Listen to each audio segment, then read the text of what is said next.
Hello friends, मैं शंकर स्वागत करता हूं आपके अपने यूट्यूब चैनल शंकर एजुकेशनल अड्डा में। दोस्तों, इस वीडियो में हम लोग देखने वाले हैं एमए फोर्थ सेमेस्टर जियोग्राफी। आपका सेकंड पेपर है जिसको आप बोलते हैं पॉलिटिकल जियोग्राफी यानी राजनीतिक भूगोल। और यह जरूरी नहीं है कि आप जहां पर पढ़ रहे हैं वहां पर राजनीतिक भूगोल को फोर्थ सेमेस्टर में ही रखा गया हो। आप चाहे एमए कर रहे हैं, बीए कर रहे हैं, कोई भी कोर्स कर रहे हैं, एमए बीए के किसी भी सेमेस्टर में आप हैं, अगर आपके सिलेबस में राजनीतिक भूगोल है तो यह वीडियो आपके लिए बहुत ज़्यादा कारगर है। वीडियो को पूरा जरूर देखिएगा, ठीक है ना। चलते हैं, आगे बढ़ते हैं। पहला प्रश्न क्या कह रहा है आपका कि राजनीतिक भूगोल का जनक किसे माना जाता है। क्या कहते हैं भैया, राजनीतिक भूगोल का जनक किसे माना जाता है, उसके बारे में आपको डिस्क्राइब करना है, उसके बारे में आपको बताना है। काफी महत्वपूर्ण प्रश्न है, ठीक है। लिखा गया है राजनीतिक भूगोल के जो जनक हैं फ्रेडरिक रेडजल को माना जाता है। किसको माना जाता है? फ्रेडरिक रेडजल को माना जाता है, ठीक है ना। रेडजल महोदय को राजनीतिक भूगोल का जनक माना जाता है, राजनीतिक भूगोल का पिता कहा जाता है इन्हें, ठीक है ना। जो एक जर्मन भूगोलवेत्ता और मानव विज्ञानी थे, यानी जो रेडजल महोदय थे वो भैया क्या थे? एक जर्मन भूगोलवेत्ता थे। कहाँ के थे? जर्मन के थे, इसको ध्यान देना, ठीक है ना। भूगोलवेत्ता और मानव विज्ञानी भी थे, ठीक है ना। इनका जो जीवन काल रहा वो 1844 से लेकर के 1904 तक रहा। इतना ये जीवित रहे और इसी में अपना जो भी भूगोल में योगदान देना हुआ इन्होंने दिया, ठीक है। इन्हें राजनीतिक भूगोल को एक औपचारिक शैक्षणिक विषय के रूप में जो है स्थापित करने का श्रेय दिया जाता है। यानी रेडजल महोदय ही थे जिन्होंने राजनीतिक भूगोल को औपचारिक शैक्षणिक विषय के रूप में क्या किया भैया? स्थापित किया, ठीक है ना। आई थिंक इतना आपको क्लियर हो गया होगा। चलते हैं, आगे बढ़ते हैं। आगे लिखा गया है कि उन्होंने भैया लेबेंसराम, क्या लेबेंसराम शब्द की जो है शब्द का प्रयोग सर्वप्रथम किया था। अगर आपसे पूछे कि लेबेंसराम शब्द का सर्वप्रथम प्रयोग किसने किया था तो क्या बताएंगे आप? रेडजल महोदय, ठीक है ना।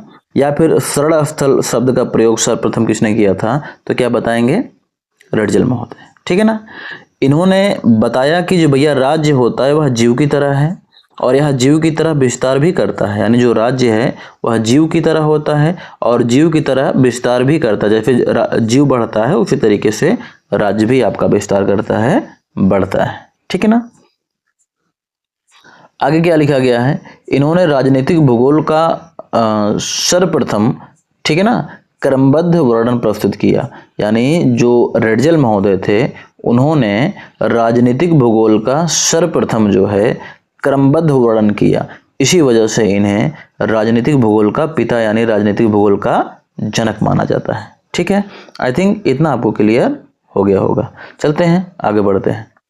आगे बढ़ने से पहले मैं आपसे गुजारिश करूंगा, यदि आप चैनल पर नए हैं तो चैनल को सब्सक्राइब कर लें और इस वीडियो को लाइक जरूर करिएगा, ठीक है। और इसको ज़्यादा से ज़्यादा शेयर करिएगा क्योंकि पढ़ेगा इंडिया तभी तो बढ़ेगा इंडिया। चलते हैं, आगे बढ़ते हैं। अगला प्रश्न आपका है कि निर्वाचन भूगोल किसे कहते हैं। काफी महत्वपूर्ण प्रश्न है, याद रखना, ये बार बार पूछा जाता है, ठीक है ना। निर्वाचन भूगोल किसे कहते हैं, यह प्रश्न बार बार पूछा जाता है। तो देख लो, लिखा गया है यह का मतलब क्या है? निर्वाचन भूगोल, ठीक है। यह वाचन हो गया है, इसको यह काट के यहाँ नहीं लगा दीजिएगा ना। क्या लगा दीजिएगा? ना, यानी निर्वाचन हो जाएगा, ठीक है ना। इसको यह काट दीजिएगा। निर्वाचन भूगोल जो भैया राजनीतिक भूगोल की एक प्रमुख एवं नवीन शाखा है। यानी जो निर्वाचन भूगोल है वह राजनीतिक भूगोल की एक महत्वपूर्ण, ठीक है ना, और एक नवीन शाखा यानी नई शाखा है जिसमें निर्वाचन से संबंधित क्षेत्रीय भिन्नताओं का अध्ययन जो है निर्वाचन मंडलों को ध्यान में रखकर किया जाता है। यानी भैया जो निर्वाचन भूगोल है इसमें निर्वाचन से संबंधित क्षेत्रीय भिन्नताएं जो होती हैं उनका अध्ययन निर्वाचन मंडलों को ध्यान में रखकर किया जाता है। साथ ही इसके अंतर्गत निर्वाचन के आंकड़ों का भौगोलिक विश्लेषण भी किया जाता है। निर्वाचन के आंकड़ों का जो भौगोलिक विश्लेषण होता है वो भी इसमें किया जाता है, ठीक है ना। किसमें? निर्वाचन भूगोल में। आगे कह रहा है कि निर्वाचन भूगोल में मतदान पर भौगोलिक प्रभाव का तथा प्रतिनिधित्व का अध्ययन भी किया जाता है। यानी जो निर्वाचन भूगोल होता है उसमें मतदान पर भौगोलिक प्रभाव क्या क्या पड़ सकते हैं और प्रतिनिधित्व का उसका अध्ययन क्या होता है, वो सारी चीजें इसमें की जाती हैं। ठीक है। अगर आपसे पूछे कि निर्वाचन भूगोल के जनक कौन है तो क्या नाम बताइएगा आप? Andre Siegfried. ठीक है ना, क्या कहेंगे? Andre Siegfried. ये जो है निर्वाचन भूगोल का पिता इन्हें माना जाता है। ये आपके फ्रांसीसी राजनीतिक भूगोलवेत्ता थे। ठीक है ना, आई थिंक इतना आपको क्लियर हो गया होगा। चलते हैं अपने अगले प्रश्न की तरफ। अगला प्रश्न काफी महत्वपूर्ण प्रश्न है। वैसे तो इसको हम लोग डिस्कस कर चुके हैं, लेकिन लॉन्ग वाले में किया गया है, यानी दीर्घोत्तरीय और लघुत्तरीय प्रश्न में किया गया है। अति लघुत्तरीय प्रश्न में डिस्कस इसको नहीं किया गया था, तो इसको जरूर देख लीजिएगा कि सीमांत की विशेषताएं क्या होती हैं। ठीक है ना, और अगर लॉन्ग क्वेश्चन आपको पढ़ने हैं, बढ़िया मार्क अचीव करना है, तो डिस्क्रिप्शन में लिंक रहेगा, उसको जाकर के पढ़ें। वहां से 100% गारंटी है आपको एग्जाम में क्वेश्चन देखने को मिलेंगे ही मिलेंगे। ठीक है ना, चलते हैं आगे बढ़ते हैं। तो लिखा गया है सीमांत की जो मुख्य विशेषताएं हैं वो निम्नलिखित हैं। कौन कौन सी? सीमांत दो भौगोलिक प्रदेशों के बीच का संक्रमण क्षेत्र के रूप में होता है। ध्यान देना, जैसे एक भौगोलिक प्रदेश हो गया और एक भौगोलिक प्रदेश हो गया, इन दोनों के बीच का जो क्षेत्र होता है, ठीक है ना, उसी को हम क्या कहते हैं? क्या कहते हैं? सीमांत कहते हैं। ठीक है ना, आगे क्या कह रहा है?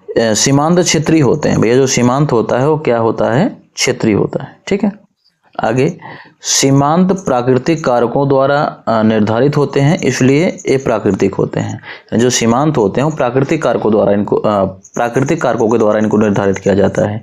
यही कारण है कि क्या होते हैं भैया? प्राकृतिक होते हैं, कृत्रिम नहीं होते हैं। ठीक है ना, सीमांत दो पड़ोसी देशों के बीच एकीकरण का कार्य करता है। यानी जो सीमांत होता है वो दो पड़ोसी देशों के बीच क्या करता है?